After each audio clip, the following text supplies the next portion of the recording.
ጥያቄያችን አምናን በመጨረሻም ማንንም የሚያገባ ይመስላችኋል?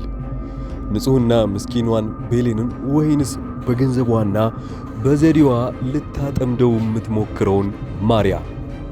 ሁለተኛው ጥያቄያችን ባሮክ የአምናንን እውነተኛ ወንድም መሆኑን ለበቀል ወደ እዚያ ቤት መግባቱ መቼ ይሾልካል?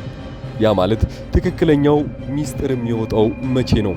አምናንስ እውነቱን ሲያውቅ ምን የሚያደርግ ይመስላችኋል? በገዛ ወንድሙ ላይ መልሶ ጥቃትን ይፈጥራል ወይንስ ትክክለኛ ወንድሜን አገኘው ብሎ የሚያቅፈው የሚቀበለው ይመስላችኋል? ከዛ ሁሉ ተንኮሎችና ጥፋቶች በኋላ የገዛ የሚወዳትን ፍቅረኛው እንኳን ሆን ብሎ ነበረ ባሮክ አምናንን የቀማው።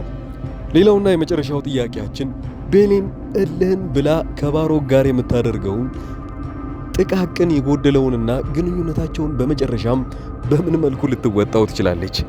ከባሮክ ጋር አሁን የገባችበት ምን ያህል የሰፋ ወጥመድ እንደሆነ የገባት ቅርብ ጊዜ ነው።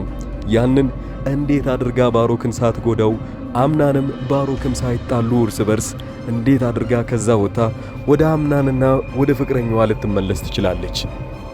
ሐሳባችሁን ኮሜንት ላይ ያስቀመጣችሁልኝ አሁን ላይ በክፍል 53 እየተፈጠሩ ያሉትንና በቅርቡ ክፍል 53 ሲፈጠር ወይንም ደግሞ ሲለቀቅላችሁ ወዲያውኑ እንዲደርስ ይህንን ቻናል ሰብስክራይብ ማድረጋችሁን አትርሱ።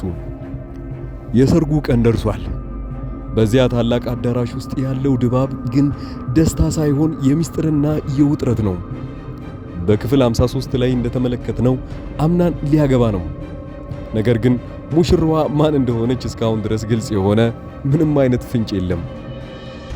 በዛ በቤታቸው ውስጥ የተገኘውን እያንዳንዱን ሰው እስትንፋሱን ውጦ እየጠበቀ ያለው አምናን ማንን ሊመርጥ ነው የሚለውን ነው።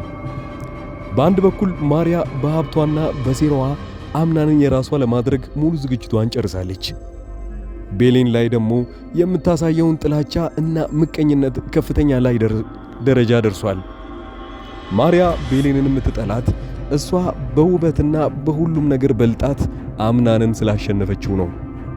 ማርያ ግን እኔ ገንዘብ አለኝ፣ ሀብት አለኝ፣ የፈለግኩትን ነገር እያደረግኩኝ እንኳን አምናንን ማግኘት አልቻልኩም ብላ በጣሙኑ ተናዳለች።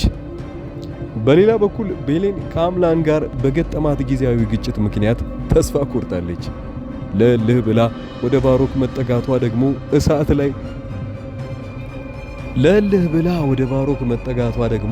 እሳት ላይ ልክ ጋዝ እንደመጨመሪያ ያህል ሆኖባታል። ቤሌን ባሮክን ለጊዜው መጠቀሚያ ብታደርገውም ባሮክ ግን ቀላል ሰው አልነበረም። ባሮክ ከአምናን ጋር አብሮ ያደገ ነገር ግን በውስጡ የቆሸሸ የበቀል ስሜትን ያዘለ ሰው ነው። ከሁሉም በላይ አስፈሪ እውነት ባሮክ የአምናንን ትክክለኛ የደም ወንድም መሆኑ ራሱ አምናን ሆነ በዚያ ቤት ውስጥ ማናቸውም አያውቁም ከአክስትየው በስተቀር። አምናን ሙሽራዋን ከፍቶ ሲያያት መላው አዳራሽ ደንግጦ ይቆማል። ማርያ በገንዘቧ የሰራችውን ሴራ ተሳክቶ አምናን ልታጠምደው አፈፍ ላይ ሳለች ያልተጠበቀ አዲስ ነገር ይከሰታል። ያ ማለት በቀጣይ ክፍሎች ውስጥ የምናያቸው ነገሮች አሉ።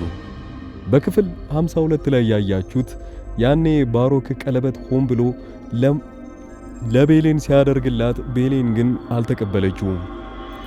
የተቀበለችው ምክንያትም ነበራት። መጀመሪያውኑ ግን ያኔ አምናንና እሷ አንድ ላይ ብቻቸውን ሲነጋገሩ እንዳያችሁት ከሆነ ከተቀበልሽው ነገሮች እንዳለ ይረጋጋሉ፣ ሳትቀበየው ምትቀሪ ከሆነ ግን ለአንቺ በጣም ትልቅ አደጋ ነው ብሎ ራሱ አምናን መክሯት ነበረ። በሰዓቱ ይሄ ነገር አልፏል።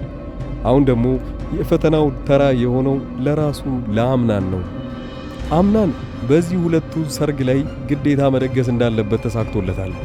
ቤተሰቦቹ ጭቅጨቃ የነበረው ደግሞ ግዴታ በዚህ ሳምንት ማግባት አለብህ፣ ያንተን ድርጅት ሆነ ማናቸውንም ነገሮች መቆጣጠር አልቻለም፣ ይህም ደግሞ ያንተ ምክንያት መወላወል ነው ይሉታል። ቤተሰቦቹ እንዲያገባ የገፋፉት የመጀመሪያው ነገር ከዚህ በፊት ጄሪን አግብቷት እምቢ ብለዋት ወዲያውኑ ነበረ ከዛ ቤት ያባረራት። እናትየው በጣም በመቸኮሏ የተነሳ 5 ሚስቶችን እንዲመርጥ ካደረገችው በኋላ ማርያን በንዴትና ያኔ ቤሌን ስላልናደደችው ብቻ በጣም ፈጥኖ ያገባታል። ካገባት በኋላ ግን ምን አይነት ጥፋት እንዳጠፋ ለሱም ቢሆን አስረድተው ነበረ። ለዛም ነበረ ከጊዜው በኋላ ይሄ ነገር ድጋሚ እንዳይፈጠር በሚል ሁኔታ ላይ አሁን አጣብቅኝ ውስጥ የገባው። ቤተሰቦቹ እየነገሩት ያሉት ነገር ቢኖር ማርያን እንዲያገባ ነው።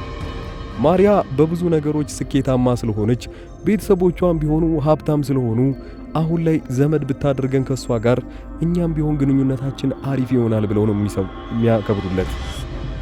የኢትዮጵያን ባህል ብዙዎቻችሁ ታውቁታላችሁ። ቤተሰቡን አይተው እነዚህም ቤተሰቦች የሚኮሩበትን አይነት ቤተሰብ ፈልገው ነው የሚያጋቡት እንጂ ልጆቹ ይፈልጋሉ አይፈልጉም የሚለውን ነገር በጭራሽ የሚያዩት ነገር የለም።